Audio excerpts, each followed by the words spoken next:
Hello guys, today we are going to discuss about startup valuation and business valuation. Valuation is one of my favorite topic because this is most debatable topic. There would be certain question, what is valuation? Why somebody needs to do the valuation and when you require the valuation? So valuation simply means what is the value of your startup, your product or business? When you need it or why you need it. Let's say if you are looking to raise the round of funds or you are looking for investment, you want to sell your company or you are going for mergers and acquisition, that time you need to do the valuation for your business and startup. So what are the methods and what are the basis of doing valuation?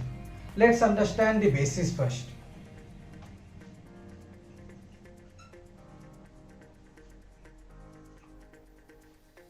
So there are three types of basis. One is tangible assets, intangible assets, and the potential.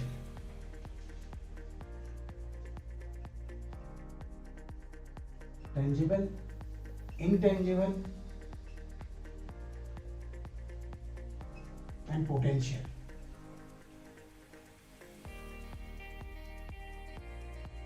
Basis means on what grounds you can justify your valuation.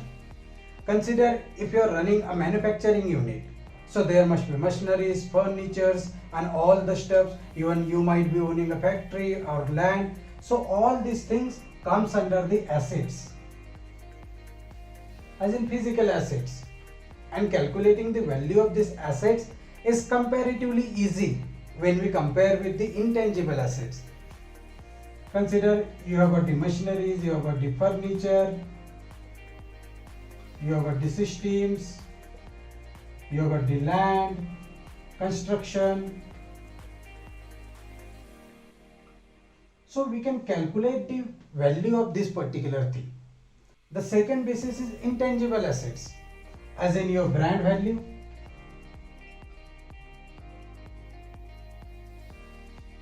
your intellectual property value, and your users. Consider any two brands. For that matter, we can consider Google and Microsoft or Samsung and Apple. You can easily identify the brand value. Apple might be having a highest brand value than Samsung. So you need to understand what is your brand value. All these are the perceived values. So calculating these values might be difficult, but you can give some range. Okay, I think our brand value is so and so. Our intellectual property value, okay, that is another a good topic. If you have invented something and if you have patented something or copyrighted something, that comes with the value. Consider if I have got the remedies and solution for cancer and I have patented that particular dose or the solution, don't you think that we have got the good value in terms of intellectual property? Consider we have got the 100,000 users or 1 million users. Isn't it a great value? But calculating all these values could be little bit difficult. You can take help from the expert to calculate the value of intangible assets. Then another point is potential. Market potential. We'll take another example. Let's say if I have got this solution for pilot, and in another case somebody has got the solution for the passengers. The ticket size of both the solution is same. There might be few thousands of pilot and there would be a millions of passengers. So if I see the potential, if 10 million passengers are traveling in particular year and my ticket size is 10 rupees, that becomes 100 million. And if there are few thousands, as in 10,000 pilots, and the ticket size of my solution is 10 rupees again, that becomes 100,000. So do you think that higher the market potential will bring you higher valuation? So you need to understand the potential of your product into a market. Then team. Okay, consider two hypothetical cases. In one case there is a team of fresher or hardly they are having the experience. In another case there is a team who is having the 15-20 years of experience from that industry. They have got the expertise. Do you think if we consider a one basis of the valuation as a team, so will both the companies will get the same valuation? No. The company who is having the more experienced team and expertise in the team, they would get the higher valuation. So in potential, you can consider your team as well. I hope you got all these points, as in what are the basis of valuation: tangible, intangible, and potential. So by using all these three bases, you can justify your valuation. But how to calculate? There are certain methods, but no method is foolproof or agreed by all the people. But we can take help from this method to understand what could be the valuation of startup. Now we will discuss 4 methods of valuating your startup and business.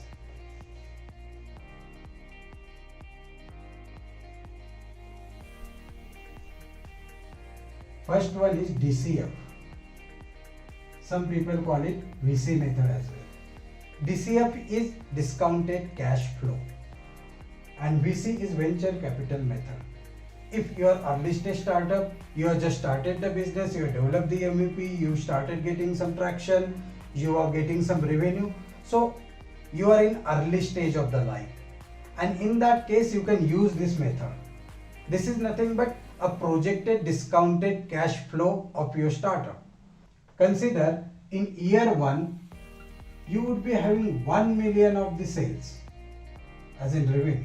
In year 2, you would be having 5 million. In year 3, you would be having 10 million. So this is nothing but a projection of your sales. Once you minus all the operating expenses, interest, taxes and all that, you would get the earning before interest and tax, EBITDA. That is your discounted cash flow. Consider your discounted cash flow is 500,000. Here is 2.5 million and here is 7 million. So investor would understand on realistic basis, if he funds your startup at the end of year 3, you are going to earn 7 million. And now he can understand that what would be the stage after 3 years, how you can take exit after 3 years, who would be the next investor and what valuation would be there. In general case, 5 to 10 times you can consider the valuation at these things. So 35 million would be the valuation by DCF method. So this is based on your projection, and projection can go wrong. But whatever are the projection you are doing, you need to make sure that these are close to the reality, considering all the macro and micro factors affecting your business. So by this method, you can calculate the valuation of your startup. The second method is stage valuation.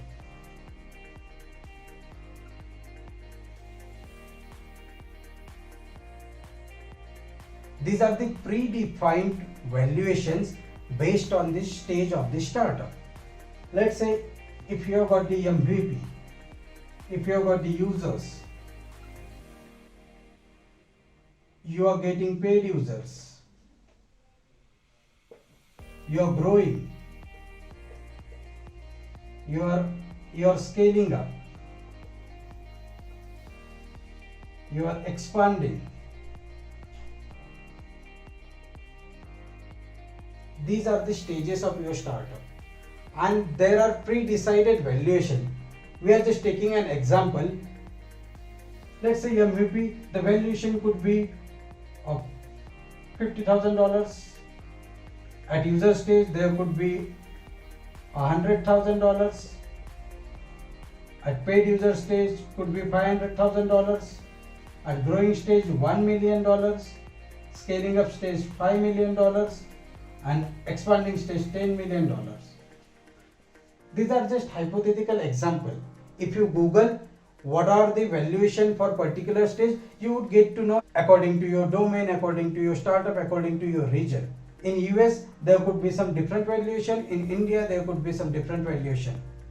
So you don't need to put lot of efforts and analysis understanding your valuation.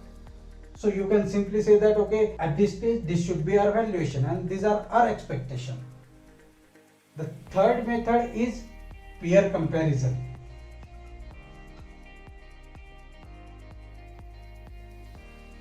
Some people call it market multiple.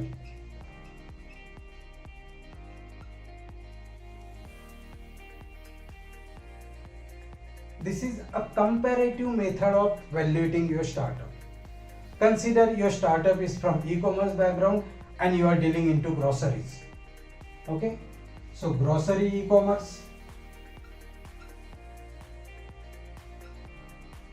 and your stage is pre-revenue stage or early revenue stage.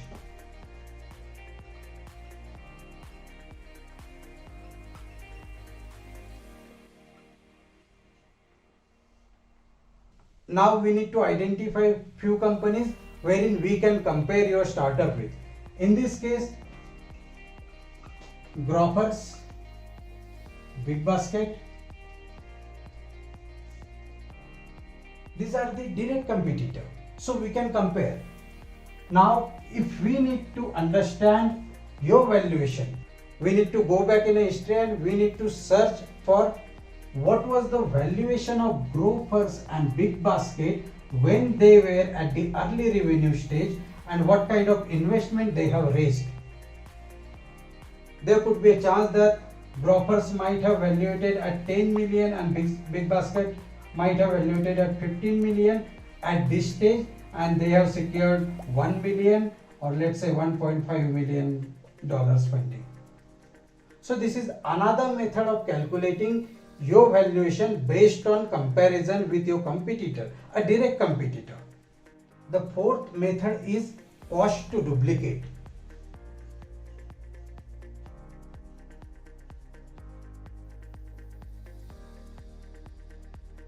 All these previous three methods you can use if you are in early days of your startup. Once you are matured enough, then you can try this cost to duplicate method. Or if you have got the manufacturing business, then you can use this cost to duplicate method. This simply means that if I want to create a same or duplicate of your startup, same or duplicate of your business, how much cost I am going to incur. Let's consider example Zerodha.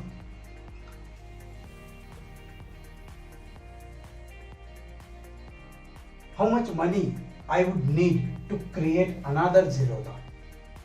How much money I would need to create another Swiggy, another Zomato? So this is cost to duplicate, but this applies if you are into manufacturing or if you have got the matured business. So these are the four methods by which you can calculate and you can analyze the worth and the valuation of your startup or business. I understand that there are 4-5 another method, but whichever are the most relevant to you, that we have discussed. So if your startup is from service and technology background and you are in the early stage, you can use the first three methods, DCF or VC, market multiple or stage valuation. If your business is matured or if you have got the manufacturing unit, then you can go for cost to duplicate method. But my advice would be, if you are raising a round of fund, you are discussing with the investors, you have got the potential investors and you are discussing on the startup valuation. In early days of life, let it be more flexible and mutual, because no one can agree on the methods you use to calculate your startup. There would be a difference of opinion at every stage. So my best advice, it should be between you and the investor. You should mutually agree to the some level wherein you both are agree, okay, this is the right valuation and we are ready to get ahead with this. I hope you got to know about what are the basis of startup and business valuation, what are the methods of valuation, and you learn something out of this video.